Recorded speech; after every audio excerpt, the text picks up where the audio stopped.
Hello, everybody. Welcome to Boaz podcast. I want to welcome everyone around the world, and today is going to be a short one because of all the holidays. I know that many of y'all are still with friends and at homes celebrating, and uh, and so I'm going to make it as short as possible so I can. But today's topic is the Spirit of God or the Spirit of El Shaddai. Uh, on this passage, on the Spirit of El Shaddai.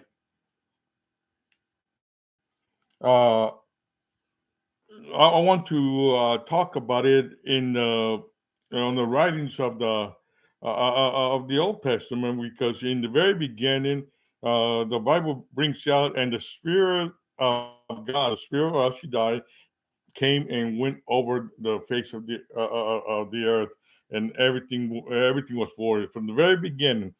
But what I'm going to talk about is what does it mean by the Spirit of God coming and covering us and guiding us. We can go into little sections where it says that the Spirit of God, the Spirit of El Shaddai, came and over people, and when it came over people, it enhanced their knowledge. It enhanced the things that they naturally do. It magnified it. Uh, in Genesis uh, we on Genesis 41, we find that Rashidai came over Joseph, and when he came over Joseph, he was able to interpret dreams, and and he interpreted dreams just to the pinpoint of what was happening, and but in a sense, what people are interested in is the spirit of God coming over you and making you do supernatural things, in which the Bible is full of those stories. The Bible is full of the stories where the Spirit of God comes over people, and the Spirit of God enhances whatever knowledge and wisdom that that person has. One of the first visuals that we see about the Spirit of God. The Spirit of God are angels, but it's a species of angels. And not all the angels do the same thing as the Spirit of God angels do. And the Spirit of God angels can walk through. They can walk through walls and they don't have to go around through the door. And the messengers, the angels that look like human, they have to use a door in order to get into a house. But these spirits of God are what we imagine as ghosts. They can go through walls and they can come over you and they can guide you. And the reason it is called the Spirit of God because that spirit belongs to God. And that spirit uh, uh, actually he all the information that and everything that he does, he reports to God. Anything he does for you, he reports to God what he did for you. And in the first appearance that we have in the Bible of a spirit of God of this magnitude, of this type, is the burning bush. The burning bush, it said, was burning, and it did not burn up, it did not consume, and that got the attention of Moses, and he went up there, and from the burning bush of this flame, a voice came out, and the Bible says, and the angel of God or the Spirit of God talked to Moses. So this form of fire, this form of angel, that spirit, he can talk, and he has messages. And when he has a message to a man like Moses, then he is considered an angel. But he's a species of angels that not every angel are alike. We got different species of angels, and but this one is what the Bible calls the Spirit of God. And the Spirit of God, like I told you just 4 moments ago, that they can go through walls. Wherever you are, they can come to you. And nothing it will stop them from coming and guiding you. And I want to read you a verse that pertains to this in that is found in Numbers, and it says, "And they fell upon their faces." This is the Israelites talking to God. They fell upon their faces and said, "O El, the God of the spirits of all flesh." You see, right here, the people of God, the Israelites, are identifying themselves. It's identifying humans as spirits of God. We our souls, our living souls, are spirits of God, or are this type of angel, this type power that God has put into us, or that makes our body come alive, that makes our body do anything in our wisdom. Uh, uh, our spirit, according to this passage, is a spirit of God. That and this is a passage that classifies us as a spirit. It classifies us as a spirit, and this spirit is the spirit of God. So therefore, what the spirits of God, the flaming fire does to us, it comes to us and it edifies, or it makes us stronger. It multiplies whatever we have in us. Uh, in the Bible, we said that the Spirit of God came to the tabernacle. It says the Spirit of God came to. It's a word there, Bezalel. I mean, it's a name of a man. He said it came upon him, and he gave him knowledge and wisdom on how to produce, how to make the things that belong to the tabernacle, that was going to be carried in the wilderness. The Spirit of God, this flame, there's a burning flame, that comes and comes on people.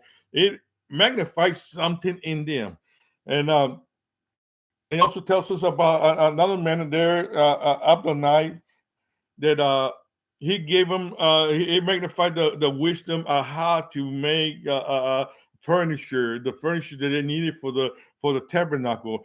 And it says in Zechariah when because Zerubbabel was worried. He was worried because he didn't know how to build the temple, because he was coming from the 70 year exile to Jerusalem, and he came to build a temple, and he didn't have any plans, and God tells him, Zerubbabel, it's not by might, it is not by power, but it is by my spirit that you will build a temple. What is God telling Zerubbabel? He is telling him, whatever knowledge you need, my spirit is going to come on you, and He's going to give you that knowledge. And that knowledge, we all, I mean, if you are a human, God has provided the Spirit God, or Spirit of flame, for you to teach you what you need to learn on this life, so you can become what He expects you to become on this earth. I mean, knowledge, it can be anything, from building to being a lawyer, a doctor, whatever it is. The Spirit of God comes to you and gives you, or makes your brains, have the capacity of becoming of who you are going to become. Stories of superheroes like Samson. It says every time that the Spirit of God came upon Samson, his strength multiplied. He became very strong. And the stories of Samson, he fights 1,000 Philistines, defeats them all. He kills all Philistines with a jawbone of a donkey. 1,000 because the Spirit of God will come upon you, and when He comes upon you, He's going to multiply something on you that is going to make you like a superhuman. Commandments of God, and the more that you agree with the commandments of God, the easier it is for the spirits of God to come and guide you in your life. Last week, I read a passage about the Spirit of God coming upon all flesh, and before we read that, it says, "And your teacher will come to you and teach you again." The Spirit of God, that flaming Spirit of God, this species of angel will come to you, and He's going to teach you what you need to learn.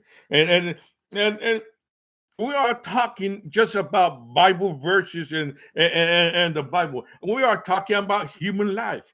Anything you know and need in your human experience, these angels or this Spirit of God is going to teach you.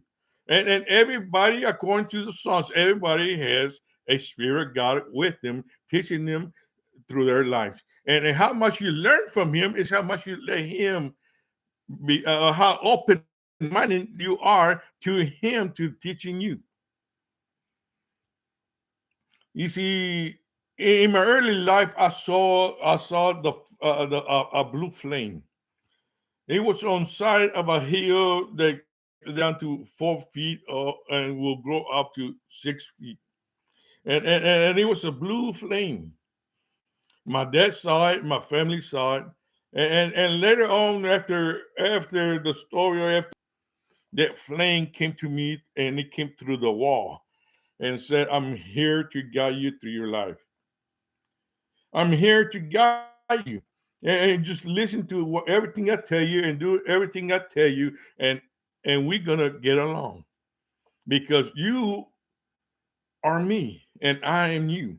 You see, the spirit that God gives you is to teach you for a stronger, bigger life. And all through the Bible, it talks about the Spirit of God. It is the Spirit of God is not the Spirit of God means that spirit belongs to God.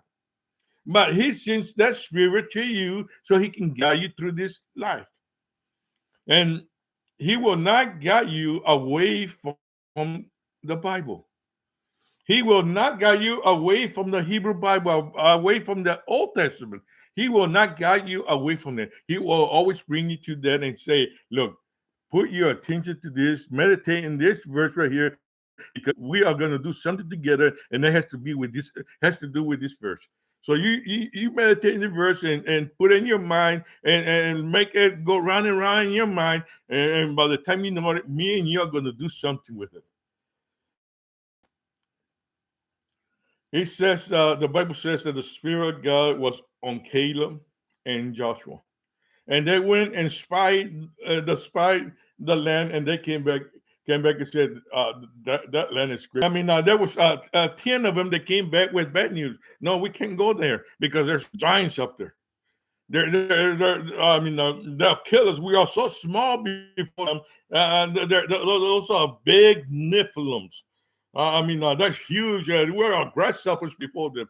But Caleb said, "No, we can take them. We can take those Nephilims. That's our land. God gave us that land. We can go and get it." But the other 10 won. And God said to Moses, "Everybody's going to die except for Joshua and Caleb. They're going to enter into the to the land I promised them because they have an open mind. They have the right attitude because they're listening to the Spirit I have given them." And the story tells us that during the process of getting rid of one generation, another generation grew up, and that generation grew up with knowledge. and with the power of the Spirit of God. And every single one of them had a Spirit of God guiding them. It tells us the story that even their shoes did not waste away because the power that they were experiences, the power that they were engulfed in, would even protect their shoes. Not even the shoes got wasted because they were in a new era of people, a people that depended upon the laws of God, and their daily night. That's all they did, and the Spirit of God ministered to them. The old generation is the one that they refused to do what God told them to do, got left behind, got buried. But this new generation, they learned how to listen to the Spirit of God, and the Spirit of God guided them into the land of milk and honey. And right there, before they go into the land, Caleb raises his hand and told Joshua, "I want the land of the giants because I was deprived from taking it 40 years ago, and now I'm 80 years old, and I still have as much power as I did when I was 40." You see, it tells us that the string Caleb and the body physical of Caleb did not change for 40 years because the power or the he was open minded and accepted what the Spirit of God was telling him to do, and he was doing it, and he was obeying that Spirit. You see, we have a passage in Zechariah that has to do with the future. The future. I'm saying the future because it's talking about the Israelites having a kingdom again. About a man named the Shoot building the last temple, the third temple, and when that happens, they're going to be a Davidian kingdom again. And let me read it to you. It's in Zechariah. It's in Zechariah.